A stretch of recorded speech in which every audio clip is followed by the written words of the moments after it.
2024 లేదా 25లో డిగ్రీ లేదా బీటెక్ చదివారా? సాఫ్ట్‌వేర్ జాబ్ కోసం ఎదురు చూస్తున్నారా? అయితే కోడ్ జ్ఞాన్ 100 డేస్ కోర్సులో చేరండి. జాబ్ సాధించండి. నమస్తే, వెల్కమ్ టు సుమన్ టీవీ. నేను మీ యాంకర్ శ్రీ. రైట్ ను మనతో పాటు ఉన్నారు హైకోర్టు అడ్వకేట్ అలగరి రవీంద్రనాథ్ గారు. అండ్ ఈ మధ్య కాలంలో మనం ఎక్కువగా చూస్తే 498 సెక్షన్ కి సంబంధించి కేసులు విపరీతంగా పెరిగిపోతూ ఉన్నాయి.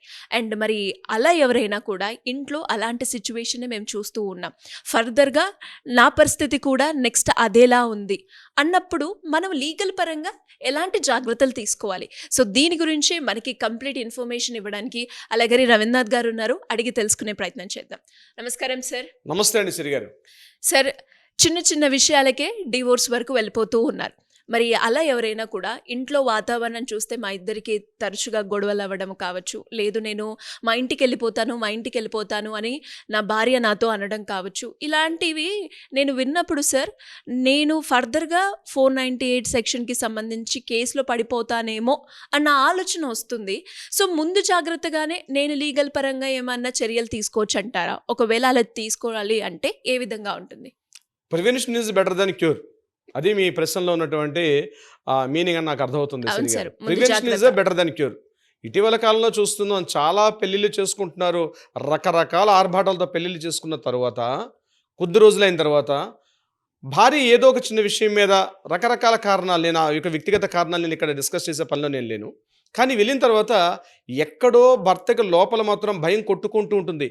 నా భార్య పుట్టింటికి వెళ్ళిపోయింది, లేకపోతే వేరే చోటుకి వెళ్ళిపోయింది, కాబట్టి నాకు ఏదో సందర్భంలో 498 ఆర్ డివిసి సంబంధించి నోటీసులు రావచ్చు, లేదా డివోర్స్ సంబంధించి కూడా నేను ఒక నోటీస్ రిసీవ్ చేసుకోవచ్చు అన్నటువంటి ముందుగానే పసిగట్టినట్లయితే లీగల్గా చట్ట ప్రకారంగా ఏదైనా వెసులుబాటు ఉందా, మనం ఏదైనా అంటే రక్షణాత్మక చర్యలు అంటే ప్రివెన్షన్ చర్యలు ఏమైనా మనం తీసుకోవచ్చా అంటే తప్పనిసరిగా అటువంటి కూడా ఉన్నాయి. అంటే ఇటువంటి పరిస్థితి మనం ముందే పసిగట్టగలిగితే, మన ఇంట్లో ఉన్న వాతావరణం మనకు అనుకూలంగా లేదు, కాస్త ప్రతికూలంగా ఉంది, ఇంట్లో సిచ్యుయేషన్స్ వల్ల బ్యాడ్ కండిషన్స్ వెళ్ళిపోతున్నాయి, నా భార్య తన పుట్టింటికి పెట్టకుండా వెళ్ళిపోతుంది, నా మీద, నా తల్లిదండ్రుల మీద, నా సోదరు మీద, నా సోదరుడి మీద, వీళ్ళందరి మీద తన కేసులు పెట్టే విధంగా ఉన్నట్టుగా ఏదైనా ముందు తెలిస్తే ముందే మనం కాస్త మేలుకుంటాం కదా. అటువంటి విషయాలు ఎక్కడ ఉన్నాయా, లీగల్గా ఉన్నాయా అని చాలా మంది క్లయింట్స్ వస్తూ అడుగుతుంటారు. సరిగారు చాలా మంది అడుగుతుంటారు, సార్ మేము ఈ విషయం ముందే తెలుసుంటే మేము కాస్త జాగ్రత్త పడేవాళ్ళం కదా, తెలుసుకోకపోవడం. చూడండి, ఈరోజు నేను, మా ఫాదర్, మా అమ్మ అసలు ఎందుకే పెళ్లి చేసుకున్నాం, కోర్టుల చుట్టూ తిరగలేక ఏమిటి సమస్య, మాకు మేము ఎలా ఫేస్ చేయాలో అర్థం కావట్లేదు, ఇన్ని రకాల మేము హ్యాపీగా ఏదో కలిసి ఉంటారని చెప్పి పెళ్లి చేస్తే, ఈరోజు నిన్న ఒక ఫ్యామిలీ వచ్చిన అదే మాట్లాడుతున్నారు, నేను పెళ్లి చేశాను, మా పెద్ద అబ్బాయికి పెళ్లి చేశాను, ఆ పెళ్లి చేసుకున్న 2 ఏళ్ళకి వాళ్ళిద్దరు విడిపోయారు, ఈరోజు కోర్టుల చుట్టూ తిరుగుతున్నారు, ఈవెన్ మా యొక్క కూతురు అల్లుడు అంటే మా యొక్క కూతురు యొక్క భర్త కూడా ఆ కోర్టు కేసుల్లో నా కోడలు వాళ్ళ మీద కూడా కేసులు పెట్టి కోర్టుకి ఇచ్చి, ఆమె ఎక్కడో సంవేర్ అరౌండ్ కామారెడ్డి ఎక్కడ ఉంది, మేము ఇక్కడ హైదరాబాద్లో ఉంటుంది, ఇంకా మేము రోజు కోర్టులకి ఆ ప్రతి వాయిదాకి పోలేక మేము పూర్తిగా ఎందుకు ఈ పెళ్లి చేస్తామన్న బాధపడుతున్నాం, తప్పించుకునే మార్గం లేకపోతుంది, ఇక రెండో అబ్బాయిని పెళ్లి చేద్దామంటే రెండో అబ్బాయి కూడా పరిస్థితి అదే, నువ్వు పెద్ద అబ్బాయిని పెళ్లి చేసేయాలన్న పరిస్థితి, నాకు ఇంకా పెళ్లి అన్నది వద్దని చెప్పి రెండో అబ్బాయి ఏడుస్తున్నాడని చెప్పి కూడా ఆ తల్లి నా ముందు కన్నీటి పర్యంతం చెప్తుంటే నాకు అనిపించింది, చట్టంలో ఇటువంటి రుసులు ఉంటాయంటే రిఫర్ చేస్తూ ఉన్నాయండి సరిగారు. అంటే మన ఇంటి వాతావరణంలో కానీ ఏదైనా సమస్య ముందుగా కానీ మనకి ఇటువంటి పరిస్థితి వచ్చే విధంగా ఉంటే మనం ఏదైనా లీగల్ రెమెడీస్ తీసుకోవచ్చు. అంటే చట్ట ప్రకారంగా లీగల్గా న్యాయబద్ధంగా కొన్ని రక్షణాత్మక వ్యూహం కూడా మనం వేసుకుని రావచ్చు. ఎందుకంటే మనకు శత్రువుగా మారిపోయింది, అప్పటి వరకు నా భార్య అనుకున్న వ్యక్తి ఇప్పుడు విరోధిగా మారిపోయి వేరే చోటుకి వెళ్ళిపోయి తన మీదే ఒక రెవెన్యూ తీర్చుకునే, ఒక ప్రతీకారం తీర్చుకునే పరిస్థితి ఉండేటప్పుడు మనకు రక్షణాత్మక చట్టాలు ఉండేంటే ఉన్నాయి. సుప్రీంకోర్టు అనేక సందర్భాల్లో చెప్పింది, ఈరోజు 498 కేసు అనేది పూర్తిగా చాలా వరకు దుర్వినియోగం అవుతుంది.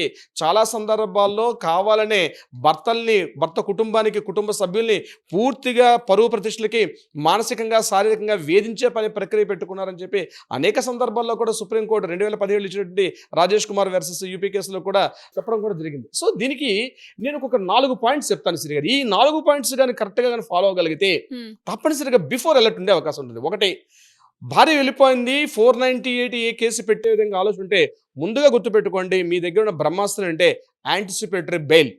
మీరు ముందుగానే ఒక మంచి అడ్వకేట్ సంప్రదించి సో పలానా జరిగిన ఇష్యూ జరిగింది కాబట్టి నాకు నా భార్య పెట్టే విధంగా ఉందని చెప్పి ముందుగానే యాంటిసిపేటరీ బెయిల్ తీసుకునే అవకాశం కూడా ఉంది. ఇదంతా కూడా కంప్లీట్ లీగల్ ఫార్మాట్ లో ఉంటుంది. హైకోర్టును ఆశ్రయించి యాంటిసిపేటరీ బెయిల్ తీసుకోవాలి. ప్రాసెస్ అంతా ఇంకొక వీడియో చేద్దాం సార్ మనం దీనికి సంబంధించి. డెఫినెట్ గా ఎలా మనం యాంటిసిపేటరీ బెయిల్ తీసుకోవాలి, యాంటిసిపేటరీ బెయిల్ తీసుకునేటప్పుడు ఎటువంటి మనం అక్కడ సాక్ష్యాలు ప్రొడ్యూస్ చేయాలి, ఏం చేయాలని చెప్పి కూడా మనం డెఫినెట్ గా దీని మీద ఒక ప్రత్యేక వీడియో చేయొచ్చు మనం. సో యాంటిసిపేటరీ బెయిల్ తీసుకోవడం అనేది ఒక ప్రొసీజర్. Number 2, SP office. మీరు ఏ పరిధిలో ఉంటారో, మీరున్నటువంటి ఆ ప్రాంతం ఏ పరిధి ఉంటుందో ఆ పరిధిలో దగ్గర సూపరింటెండెంట్ ఆఫ్ పోలీస్ డిపార్ట్మెంట్ ఉంది, వారికి ముందుగానే వెళ్ళండి. అంటే చాలామంది ఏమనుకుంటారంటే సమస్య వచ్చిన తరువాత పోలీస్ స్టేషన్లో కంప్లైంట్ ఇవ్వాలని చాలామందికి తెలుసు. కానీ చాలామందికి తెలియని విషయం ఏంటంటే సమస్యకు ముందే పోలీస్ స్టేషన్కి వెళ్ళి పలానా సమస్య వచ్చే విధంగా ఉంది, పలానా వ్యక్తి వల్ల, పలానా సంస్థ వల్ల, అంటే ఇక్కడ మనం వ్యక్తుల గురించి మాట్లాడుకుంటాం కాబట్టి పలానా వ్యక్తి లేదా పలానా కుటుంబ సభ్యుల వల్ల నేను ఈ సమస్యని ఫేస్ చేయబోతున్నాను కాబట్టి నన్ను ప్రొటెక్ట్ చేయమని చెప్పి ముందుగానే కంప్లైంట్ చేసే అవకాశం కూడా ఉంటుంది. ఇది చాలామందికి తెలియని విషయం, చాలామందికి సరిగారు. సో ముందుగానే మనం సూపరింటెండెంట్ ఆఫ్ పోలీస్కి వెళ్ళి ఈ రకంగా నా భార్య పుట్టింటికి వెళ్ళిపోయింది, నా మీద నా కుటుంబ సభ్యుల మీద రివెంజ్ తీర్చుకోలే, ప్రతీకార ధోరణితో కొన్ని రకాలుగా ప్లాన్ చేస్తున్నారు కాబట్టి ముందుగానే నేను కంప్లైంట్ చేస్తున్నాను, నన్ను కాస్త ప్రొటెక్ట్ చేయండి అని చెప్పి సూపరింటెండెంట్ ఆఫ్ పోలీస్లో మనం చేయొచ్చు. ఒకవేళ సూపరింటెండెంట్ ఆఫ్ పోలీస్కి వెళ్ళాలంటే అక్కడ చాలా ప్రొసీజర్ ఉంటుంది, మనం కలవాలంటే అక్కడ కుదరట్లేదు అనుకుంటే ఒక రిజిస్టర్డ్ పోస్ట్ చేయండి. మొత్తం మీ వివరాలన్నింటినీ కూడా నోటీస్ చేస్తూ అన్ని కూడా వివరాలని మీరు ఎస్పీ ఆఫీస్కి అడ్రస్ చేస్తూ ఒక స్పీడ్ పోస్ట్లో పంపించండి, ఆ రిజిస్టర్డ్ పోస్ట్లో పంపించండి. ఆ రిజిస్టర్డ్ పోస్ట్లో మీ యొక్క అక్నాలజ్మెంట్ పెట్టుకుంటే ఫ్యూచర్లో జరిగే లీగల్ కాన్సిక్వెన్స్ అన్నిటికీ కూడా మీ దగ్గర ఒక ఎవిడెన్స్ ఉండే అవకాశం ఉంటుంది. అంటే మీరు ముందుగానే హెచ్చరిస్తున్నారు, సో ఇలాంటి జరిగే అవకాశం ఉంటుందని చెప్పి ఇదొక మీకు ప్రత్యామ్నాయ మార్గం కూడా ఉంటుంది. ఇక 3వది లీగల్ నోటీస్ పంపించడం కూడా. లీగల్ నోటీస్ చాలా మంది ఏమనుకుంటారంటే సివిల్ క్రిమినల్కి మాత్రమే లీగల్ నోటీసులు పంపిస్తారేమో అనుకుంటారు. కానీ సివిల్ క్రిమినల్ కాదు, ఇటువంటి విషయాల్లో కూడా ఎవరైతే భార్య తరపు ఉన్నటువంటి బంధువులకి, భార్య తరపు తండ్రి గారు కావచ్చు, భార్య తరపు మదర్ కావచ్చు, మీ భార్య నా దగ్గర చెప్పబెట్టకుండా వెళ్ళిపోయింది కాబట్టి తప్పనిసరిగా ఆమె మీద నేను లీగల్ నోటీస్ పంపిస్తున్నాను, ఈ వివరాలు ఇవి, నా మీద ఏమి జరిగిన విషయాలు ఏంటి, ఎందుకు వెళ్ళిపోయింది, కారణాలన్నీ చూపిస్తూ ఒక లీగల్ అడ్వకేట్ సంప్రదిస్తే కన్సల్ట్ అడ్వకేట్ కంప్లీట్గా మీ యొక్క డ్రాఫ్టింగ్ చేసి ఎందుకు వెళ్ళిపోయింది కాబట్టి రాబోయే జరిగే లీగల్ కాన్సిక్వెన్స్కి మీరు కూడా చట్ట ప్రకారంగా బాధ్యులు అవుతారు, నేను మాత్రం ఇటువంటి తప్పు చేయలేదని చెప్పి ముందుగానే అలర్ట్ చేస్తూ ఒక లీగల్ నోటీస్ పంపించుకునే అవకాశం కూడా ఉంటుంది. ఇక 4th పాయింట్ నేను చెప్తాను, దట్ ఈస్ సెక్షన్ 9.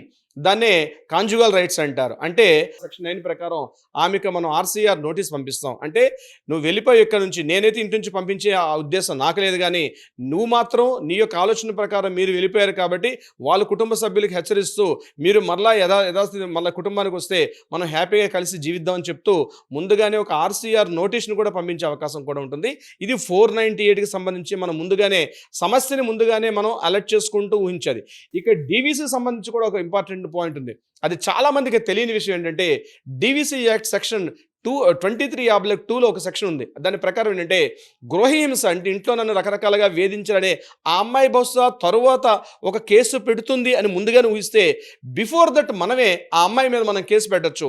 నేను మానసిక వేధింపులు చేయలేదు, అసలు నీ వల్ల నేను మానసిక వేధింపులు గురయ్యాను, నువ్వు చేసే మానసికంగా ఇంట్లో నా తల్లిదండ్రుల మీద, నా ఇంట్లో నా కుటుంబ సభ్యుల మీద, నా బ్రదర్ మీద, నా సిస్టర్ మీద నువ్వు చేసినటువంటి చేయడం వల్ల ఈరోజు ఇన్ని రకాల సమస్యలు ఫేస్ చేస్తున్నావు, నువ్వు అనేక రకాలుగా మమ్మల్ని మెంటల్గా హెరాస్మెంట్ చేశావని చెప్పి సెక్షన్ 23/2 ప్రకారం కూడా డీవీసీ యాక్ట్ ప్రకారం కూడా మనం ఆమె మీద ఇంకొక నోటీసును కూడా పంపించే అవకాశం కూడా ఉంటుంది. అంటే ఇవన్నీ కూడా ఎందుకు నేను చెప్తున్నానంటే బిఫోర్ దట్ మనం కొంత సేఫ్టీ జోన్లోకి వెళ్ళే అవకాశం ఉంటుంది. తర్వాత వచ్చే లీగల్ కాన్సిక్వెన్సెస్ ప్రాబ్లమ్స్ అన్ని ఫేస్ చేసే బదులు బిఫోర్ దట్ మనం అలర్ట్ అయిపోయి ఈ రకంగా వస్తుంది అంటే తర్వాత వచ్చే 498 జరిగిన డీవీసీ వచ్చినా మనం అలర్ట్ అయ్యి బిఫోర్ దాన్ని మనం 100% దాన్ని మనం ఫేస్ చేయడం ఛాలెంజ్ చేసే అవకాశం కూడా ఉంటుంది. ఇది మగవాళ్ళకి రక్షణగా ఉండే అవకాశం ఉంటుంది. శ్రీగారు సూపర్ సార్. అండ్ ఇప్పటి వరకు మనం చూస్తే ఎన్నో ఆర్టికల్స్లో కూడా ఈ 498 సెక్షన్కి సంబంధించి ఎంతోమంది బాధితులు బయటకు వస్తున్నారని, ఎలా రావాలో తెలియక అక్కడే సతమతం అవుతున్నారని, ఇలా ఎంతోమంది వాళ్ళ బాధను వ్యక్తం చేసుకున్నారు. అండ్ చాలామంది మీ దగ్గరికి కౌన్సిలింగ్ కూడా రావడం జరిగింది. సో వాళ్ళందరికీ కూడా ఈ వీడియో అనేది ఒక ఊరట కలిగించే వీడియో అని చెప్పొచ్చు. Anyways great information sir. ఇప్పుడు ఈ వీడియో చూసిన తర్వాత ఎవరైతే ఈ ప్రాబ్లంలో సఫర్ అవుతున్నారో వాళ్ళకంటూ సార్ నాకిప్పుడు ఒక హోప్ కనిపిస్తుంది. నేను ఇలాంటి సిట్యుయేషన్‌లోనే ఉన్నాను. బయటికి రావాలి అనుకుంటున్నాను. ఎలా సార్? ఎలా అప్రోచ్ అవ్వాలి అనుకునే వాళ్ళు ఏ విధంగా మిమ్మల్ని అప్రోచ్ అయ్యే ఛాన్స్ ఉందంటారు సార్? ఇమ్మీడియట్గా మీ చేతిలో ఉన్న ఫోన్ తీసుకోండి, కింద స్క్రోల్ అవుతున్న నెంబర్ని కాంటాక్ట్ చేయండి, లేదా వాట్సాప్ చేయండి. తప్పనిసరిగా మన లీగల్ టీం మీకు అప్రోచ్ చేస్తారు. డైలీ నంబర్ ఆఫ్ కాల్స్ వస్తాయి కాబట్టి ప్రతి కాల్ని అటెండ్ చేసే సందర్భం ఉండకపోవచ్చు, కానీ Yes, sir. ప్రైర్ అపాయింట్మెంట్ తీసుకోండి. అపాయింట్మెంట్ తీసుకుంటే మీకున్న సమస్యని వ్యక్తిగతంగా చర్చిద్దాం. సమస్యకి సొల్యూషన్ ఉంది, చట్ట ప్రకారంగా ఒక సమస్య సరైన పరిష్కారం కూడా, అంటే ప్రతి సమస్యకు ఒక రకమైన పరిష్కారం ఉంటుంది. అన్ని ఖచ్చితంగా. కామన్గా ఉండే అవకాశం తక్కువ ఉంటుంది, కానీ మనకు ఒక పరిష్కారం అయితే చట్ట ప్రకారంగా లీగల్గా మనం ఎలా ఫేస్ చేయాలో కూడా నేను క్లియర్గా చెప్తాను. ఒకవేళ సలహా సంప్రదింపులు కావాలి, లేదా కోర్టులు ఆల్రెడీ ఉన్నాయి, ఏదైనా పరిష్కారం కావాలంటే కూడా దానికి కూడా సరైన విధి విధానం ద్వారా మనం ప్రయత్నం చేద్దాం. మనం చట్టం మనకు హక్కు కల్పిస్తుంది. అనవసరమైనటువంటి అన్యాయమైనటువంటి చట్టాల్లోకి, కేసుల్లోకి ఇరుక్కుపోవద్దని చెప్పి నేను మరీ సూచిస్తున్నాను సిరి గారు. Super sir. Great content, great information and చాలా మందికి యూస్‌ఫుల్ అయ్యే కంటెంట్ అని చెప్తాను. Thank you so much. Thank you so much Siri గారు. సో చూసారు కదా, మరి మీరు కూడా ఈ వీడియో చూసి ఇది సేమ్ నేను ఇక్కడే ఈ సిచ్యువేషన్లోనే ఉన్నాను అనుకునే వాళ్ళు ఎవరైనా కావచ్చు, లేదు అంటే లీగల్ పరంగా ఫ్యామిలీ రిలేటెడ్గా కావచ్చు, ప్రాపర్టీ రిలేటెడ్గా మాకు ఒక అడ్వకేట్ గురించి మేము చూస్తున్నాను అనుకునే వాళ్ళు ఎవరైనా కూడా సింపుల్గా కింద స్క్రోల్ అవుతున్న నెంబర్ని కనుక మీరు అప్రోచ్ అయితే అలాగే రవీంద్రనాథ్ గారి టీం మిమ్మల్ని అప్రోచ్ అవ్వడం జరుగుతుంది. మీ లీగల్ పరంగా ఎలాంటి చర్యలు తీసుకోవాలి అనడానికి ఒక మంచి గైడెన్స్ అయితే ఇవ్వడం జరుగుతూ ఉంటుంది. Thank you so much.